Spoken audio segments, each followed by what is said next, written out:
Numbers 23 to 25, no matter where Balak took Balaam, he could not curse Israel. These are God's people, and God's not going to curse them. In fact, Balaam ends up blessing them.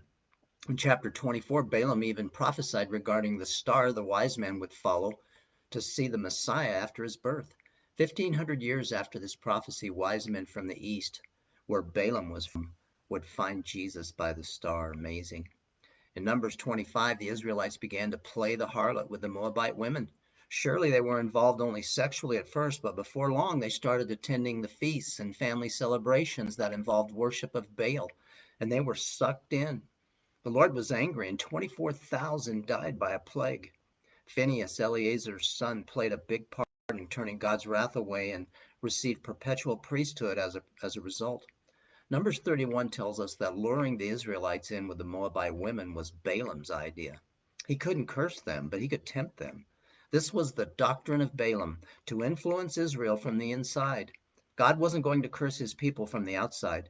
He had forgiven them through the bronze serpent, a picture of Christ. This was Balaam's error, not understanding God's forgiveness. Of course, Balaam also had trouble with greed. The Lord will discipline his kids, but he won't curse them. Jesus took that curse for us. The church can't be hurt from the outside, only the inside.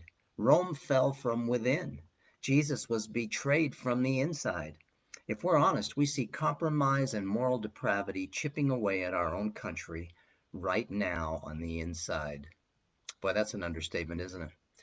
Mark 7:14 through 37, Jesus declared all foods clean by saying that it is not what goes into a man that defiles him, but rather that which proceeds out of him, out of his heart, that defiles him. Jesus was saying that the problem is a heart issue. It's an inside job, and it needs an inside fix. A heart job, being born again of the Spirit of God on the inside to fix it.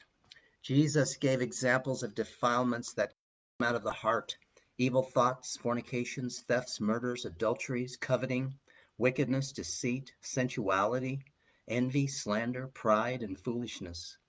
Next, Jesus cast out a demon long distance for a Gentile woman's daughter. Jesus had challenged her that the children of Israel were to be satisfied first, and he loved her response that even the dogs under the table feed on the children's crumbs. You know he loved her humility. Next, Jesus healed one who was deaf and spoke without difficulty after putting his fingers in his ears and touching his tongue with his saliva. A formula? No, the touch of the one who has all authority in heaven and earth. We can trust whatever's going on with us to him as well.